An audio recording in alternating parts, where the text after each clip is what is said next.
I am tremendously honored that Don and Susan asked me to be here tonight. For one thing, the 5 years I spent as editor of foreign policy were among the most important in my life and my career, and we don't really get a chance to talk much about why this great magazine was founded, but I think it's directly relevant to the situation today. Warren Manchell and Sam Huntington, whom Don mentioned earlier, very close friends who passionately disagreed about the course of American foreign policy, and particularly Vietnam, decided to form a new magazine. And that's how foreign policy was conceived. Warren was a wealthy investor. Sam, as you all know, was a distinguished professor at Harvard.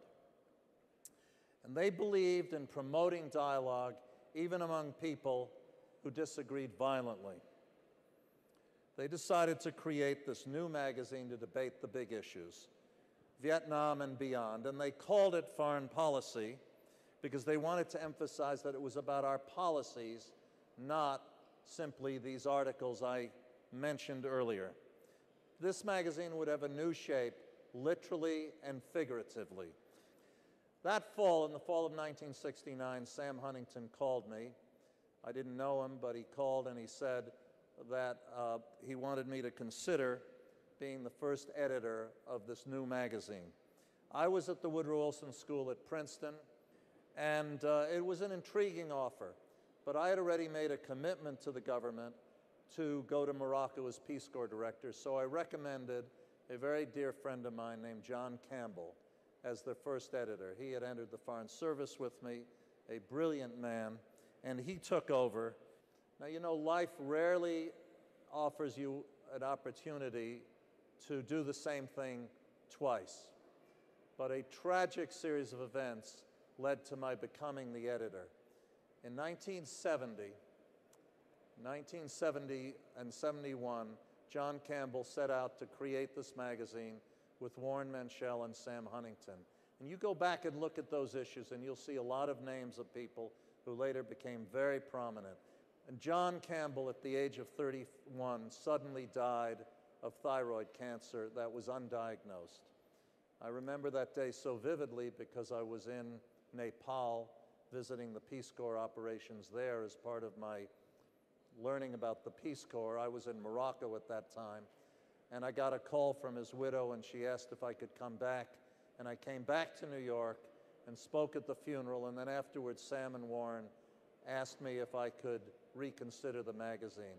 And this time, having almost completed my tour in Morocco, I said yes, and that led to 5 incredible years with the magazine and with Warren and Sam. We printed long investigative articles on Vietnam and the Middle East. We aggravated people enormously, although not the way WikiLeaks has caused problems in the last few days, although people like Henry Kissinger were incredibly angry at the magazine for what we published. After I left, the magazine editors and owners, the Carnegie Endowment for International Peace, and Don has already mentioned Jessica Tuckman-Matthews and her brilliant contribution here, made a critical decision to change the shape. While it was an elegant shape, it simply was too confining. And the new shape allowed the magazine to breathe.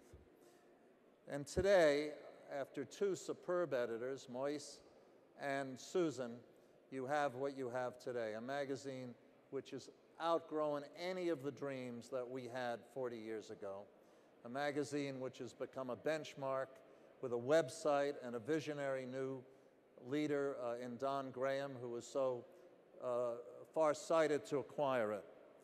I congratulate them, Susan and Don, and all the people in the line from Sam and Warren to today.